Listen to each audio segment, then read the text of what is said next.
Atraso na pojadura. A pojadura é a descida do leite e ela vai acontecer em torno do terceiro dia. Quando a gente considera um atraso? Então, após 5 dias, não teve sinais de pojadura, então essa mama vai ficar mais quente, você vai sentir ela mais pesada, talvez você sinta uma sensação de calafrio, de mal-estar.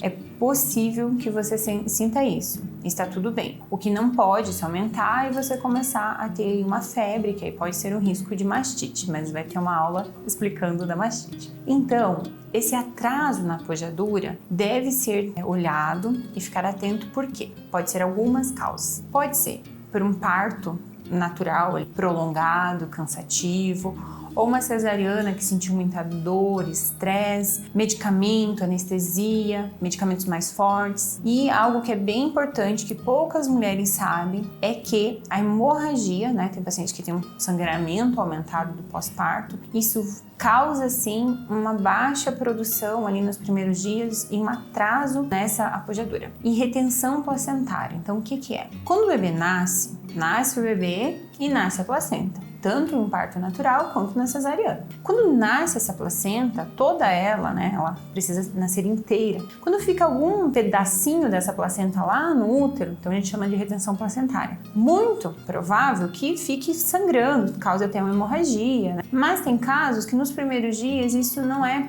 visualizado, essa mulher sangra, não é percebido nos primeiros dias, e essa retenção, então esse pedaço dessa placenta que ficou dentro do útero, ela fica sinalizando, né, para o organismo que, opa, tem algo ali. E aí não tem a diminuição de 2 principais hormônios, que é estrogênio e progesterona. Então esses 2 hormônios, eles têm que baixar para a prolactina aumentar. Então não tem esse aumento de prolactina. Isso sim pode causar um atraso nessa pojadura. E esse atraso na pojadura, ele vai ter um impacto bem importante na amamentação, porque é um bebezinho que vai ter falta do alimento, esse bebê pode perder peso, ficar com icterícia neonatal, que é aquele amarelão, então isso atrapalha muito. Outra situação é o estresse materno. O estresse materno, por conta até mesmo da via de nascimento, como eu falei antes, pode ser que seja muito cansativo, né, muitas horas, ou a dor, tanto essa dor na cesariana, ou uma laceração.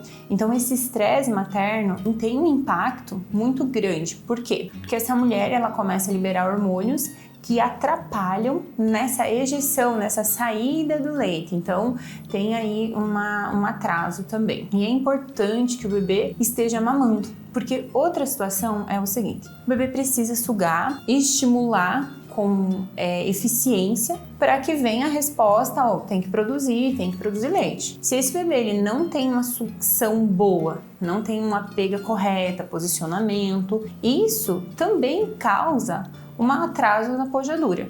Então essa descida do leite tem várias causas. O que importa é você identificar ou buscar para um profissional especializado nisso para conseguir identificar o que está causando esse atraso. Então lá pelo terceiro dia é muito normal e de experiência quando vai para casa, porque geralmente vocês ficam internados 2 dias, 48 horas de internamento hospitalar, e aí quando vai para casa, então vocês vão pelo terceiro dia para casa, aquela noite que amanhece em casa, eu costumo dizer assim, dormiu na cama, né, estava num ambiente familiar, aconchegante, isso libera também alguns hormônios que facilitam essa descida do leite. E aí acontece a pojadura.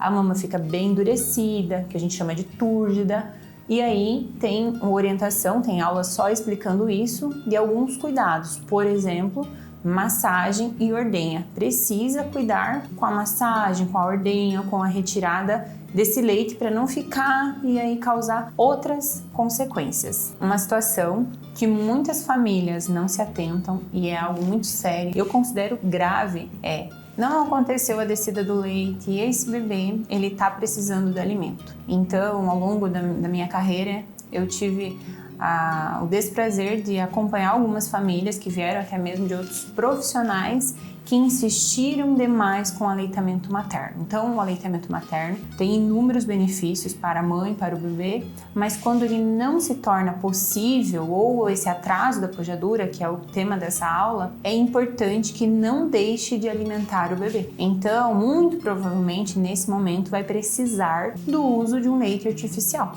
E tá tudo bem usar outro leite. O que não pode é deixar um bebê desnutrido, um bebê que fica com desidratação. Então, já atendi bebês que chegaram para mim com desidratação, um bebê desnutrido e de famílias de condições socioeconômicas muito favoráveis. Então, não era uma questão de comprar esse leite, não. Era porque o profissional não precisa, vai dar certo. Ok, a gente tem um tempo que a gente vai insistir, então tem as outras aulas que mostram os sinais de saciedade do bebê, mas quando a gente tem um bebê que tá perdendo peso, ele não tá recuperando o peso que nasceu. Então, os bebês nascem e perdem ali na primeira semana em torno de 10%, mas depois disso eles precisam começar a recuperar. Então, isso é extremamente sério. Se não tem essa pojadura, essa produção de leite, esse bebê dá sinais de irritabilidade, perda de peso, poucas fraldas durante o dia, então tem 5 dias de vida e teve uma fralda, né, ali um xixi, um cocô, é um sinal que esse bebê tá tendo pouca, né, ele